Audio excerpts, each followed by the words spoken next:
The economist who taught governments to spend forever. What if I told you that one man convinced the entire world that going into debt wasn't just acceptable, but necessary? That borrowing billions during a crisis wasn't financial suicide, it was actually the cure? Welcome to Monetary Archaeologist, where we dig through the ruins of financial history to uncover the truth about money, power, and the ideas that shaped our world.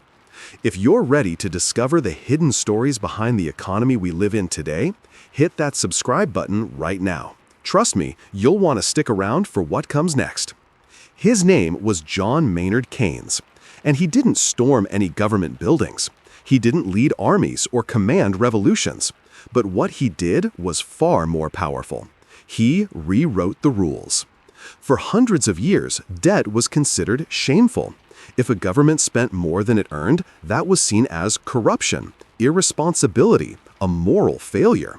Balancing the budget wasn't just good policy, it was a sacred duty.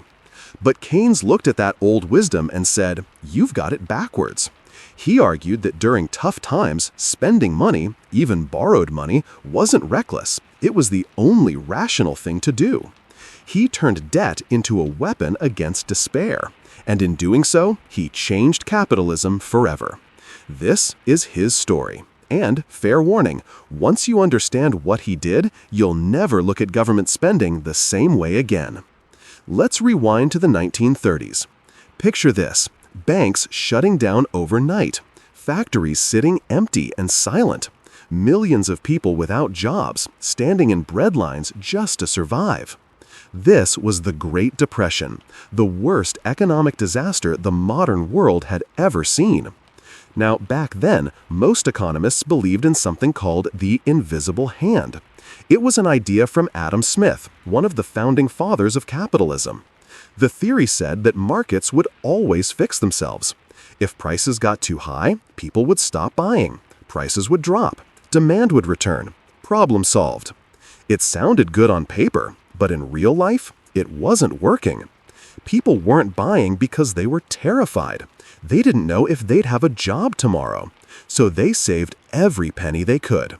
And when people stop spending, businesses stop earning. When businesses stop earning, they fire workers. And when workers lose their jobs, they stop spending. It's a vicious circle, a downward spiral, and it just kept getting worse. Keynes looked at this and realized something that no one else was saying out loud. The market wasn't healing itself. It was freezing to death. Here's where Keynes got really interesting. He noticed something strange, something that seemed to go against common sense. When times are tough, what's the smart thing to do with your money? Save it, right? Cut back on spending. Don't take risks. Protect what you have. And for one person, that's good advice. But what happens when everyone does it at the same time? That's when the economy collapses. Keynes called this the paradox of thrift. It means that saving money might be wise for you personally, but if everyone does it together, the whole system breaks down. Why? Because your spending is someone else's income. When you buy groceries, the store makes money. The store pays its workers. Those workers buy things from other businesses, and the cycle continues. But when you stop spending, that cycle stops. The store loses money, workers get fired, and now they can't spend either. So the very thing that feels safe, saving, becomes the thing that destroys the economy. This was Keynes's breakthrough moment. So if private citizens are too scared to spend, who's left? The government.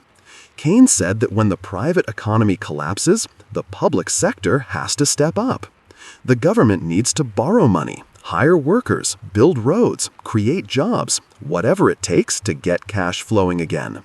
To traditional economists, this sounded insane. You can't just print money and spend your way out of a crisis, they said. That's how you get inflation. That's how you destroy a currency. But Keynes had an answer. He wasn't saying governments should spend recklessly all the time. He was saying they should spend smartly, at the right time. When the economy is booming, the government should save, cut back, build up reserves. But when the economy crashes, that's when you spend. You pump money back into the system. You hire people. You create demand. And once the economy is moving again, you step back. It's like jump-starting a dead battery. You don't leave the cables on forever. You just give it the jolt it needs to start running on its own. In 1936, Keynes published a book. It was thick, complicated, and filled with equations. Most people couldn't understand it. But the people who did understand it, they realized it was a bomb. The book was called The General Theory of Employment, Interest, and Money. And buried inside all that complex language was a simple, dangerous idea. Economies don't run on logic. They run on emotion. Keynes called it animal spirits. It's the fear, hope, greed, and confidence that drive people to spend or save. You can't predict it with math. You can't control it with theory. But you can influence it. When a government spends big during a crisis, it sends a message. We believe things will get better. And that belief, that confidence, becomes contagious. People start spending again. Businesses start hiring again. The economy wakes up. But here's the thing. Belief is fragile, and once it's broken, it's hard to rebuild. At first, world leaders ignored Keynes. Britain clung to the gold standard, which strangled its economy. Germany cut government spending to prove it was responsible, and the chaos that followed helped fuel the rise of extremism. In America, President Herbert Hoover refused to intervene. He believed the market would correct itself. It didn't. By 1933, 1 in 4 Americans was unemployed. Then Franklin D. Roosevelt took office. And while he wasn't an economist, his instincts were pure Keynes. He launched the New Deal, a massive wave of government programs. The government hired people to build dams, bridges, schools. It paid artists to paint murals. It put millions of Americans back to work. And slowly, the economy started to breathe again. But the full proof? That didn't come until World War II. When the war broke out, governments did exactly what Keynes had been begging them to do. They spent without hesitation. Factories that had been silent for a decade roared back to life. Unemployment disappeared. Nations that were bankrupt suddenly had money to build tanks, planes, and ships. It wasn't prosperity, it was survival, but it worked. The war became the ultimate test of Keynesian economics, and it passed with flying colors. When the war ended, Keynes's ideas weren't just accepted, they became the foundation of the modern world. From 1945 to the early 1970s, the world experienced something unprecedented: steady growth, low unemployment, and rising living standards. This was the era of the welfare state, social security, public health care, highways, housing projects. Governments managed the economy like never before, and for a while it seemed like they'd cracked the code. Recessions were short, recoveries were fast. Politicians believed they could fine-tune the economy like a machine. Keynes had won. Capitalism had been tamed. But there was a problem. Keynes had always said that governments should save during good times and spend during bad times. But politicians learned to love the spending part and forget the saving part. Why? Because spending wins elections, saving doesn't. So deficits became permanent, debt piled up, and by the 1970s, the system started to crack. Inflation spiked, unemployment rose, and something impossible happened, both at the same time. Economists called it stagflation, and it wasn't supposed to exist. Keynesian theory said you could have inflation or unemployment, but not both. Yet there it was. Suddenly, people started to wonder, had Keynes been wrong all along? For a while, the world turned its back on Keynes. The 1980s were all about free markets, deregulation, and tight budgets. But economic ideas don't die. They hibernate. And in 2008, when the global financial system collapsed, guess what came back? Keynesianism. Governments around the world pulled out the old playbook: bailouts, stimulus packages, money printing, all of it straight from Keynes. And once again, it worked, sort of. The economy didn't collapse, banks survived, markets recovered. But something was different this time. The money didn't go to workers or Main Street, it went to Wall Street. Stock prices soared, inequality exploded. The rich got richer, everyone else got left behind.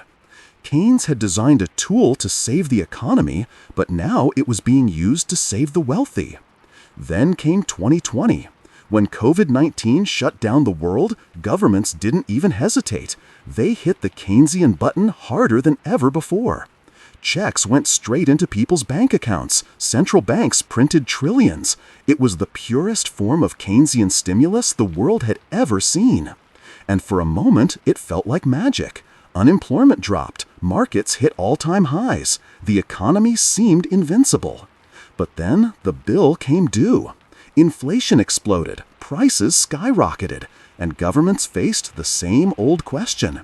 Did we just save the economy, or did we break it? So here we are, almost 100 years after Keynes published his big idea. His logic is everywhere.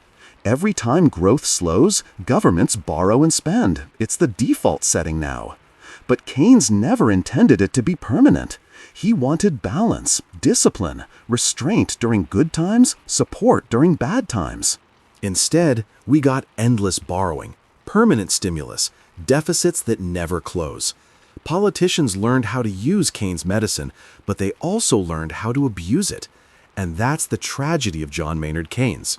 He didn't destroy capitalism, he saved it multiple times. But in saving it, he also made it dependent, fragile, addicted. Today's economy doesn't fear recessions, it fears withdrawal. We've become hooked on the very thing that was supposed to cure us. Keynes once said, "In the long run, we are all dead." He meant it as a challenge.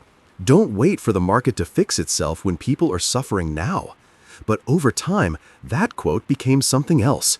An excuse, a reason to ignore the future, to borrow endlessly, to live permanently in the short term. And maybe that's the most important lesson here.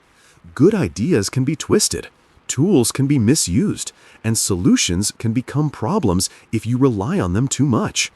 John Maynard Keynes gave the world a way to fight economic collapse, but he also gave it a way to avoid hard choices. He showed governments that they didn't have to accept recessions, they could fight back.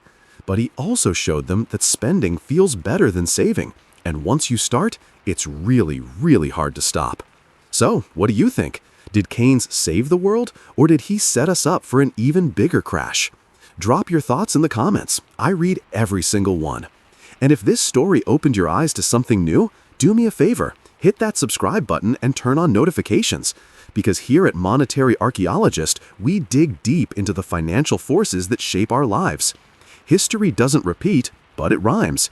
And if you know where to look, the past will show you exactly where we're headed next. Thanks for watching. I'll see you in the next excavation.